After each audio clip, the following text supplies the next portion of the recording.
for kids. Let's learn and play.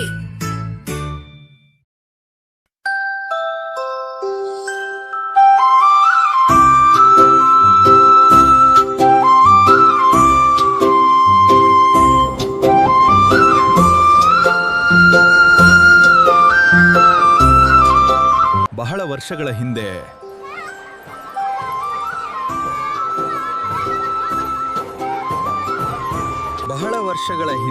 Mathura ಎಂಬ ರಾಜ್ಯದಲ್ಲಿ ಕಂಸ ಎಂಬ ರಾಜನು ಆಳುತ್ತಿದ್ದನು.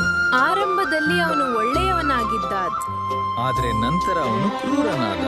ಮಥುರಾ ರಾಜ್ಯವನ್ನು ಕಂಸ ಎಂಬ ರಾಜನು ಆಳುತ್ತಿದ್ದನು. ನನ್ನ ಮಾತೆ ರಾಜ್ಯದ ಕಾನೂನು.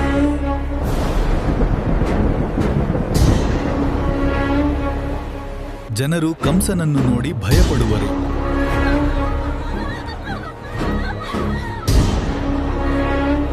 ದೇವಕಿ ಕಂಸನ ತಂಗಿಯಾಗಿದ್ದಳು.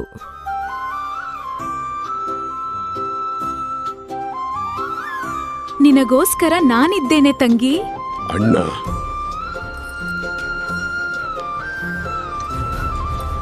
ದೇವಕಿಯ ವಿವಾಹದ ಸಿದ್ಧತೆಗಳು ಆರಂಭವಾದವು.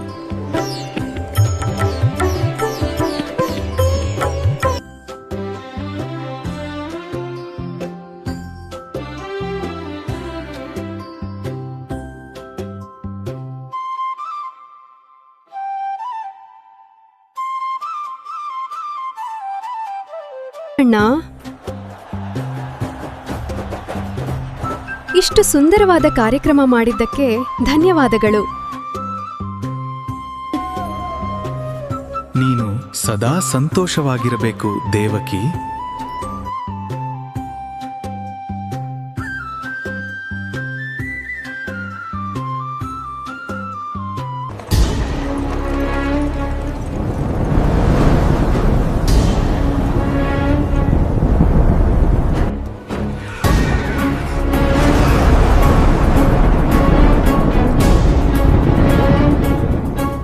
ಕಂಸ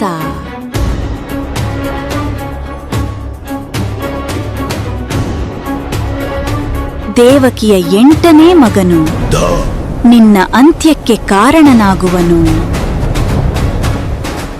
ಇಲ್ಲಿ ಇದ್ದು ಸಾಧ್ಯವಿಲ್ಲ.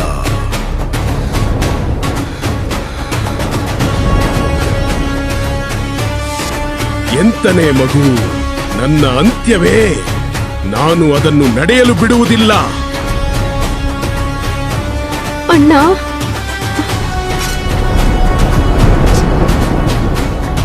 ದಯವಿಟ್ಟು. ಭಯಭೀತನಾದ ಕಂಸ ದೇವಕಿಯನ್ನು ಕೊಲ್ಲಲು ಹೋಗುತ್ತಾನೆ. ಕೊನೆಗೆ ದೇವಕಿ ಹಾಗೂ ವಸುದೇವರನ್ನ ಸೆರೆಮನೆಗೆ ಬಂಧಿಸುತ್ತಾನೆ.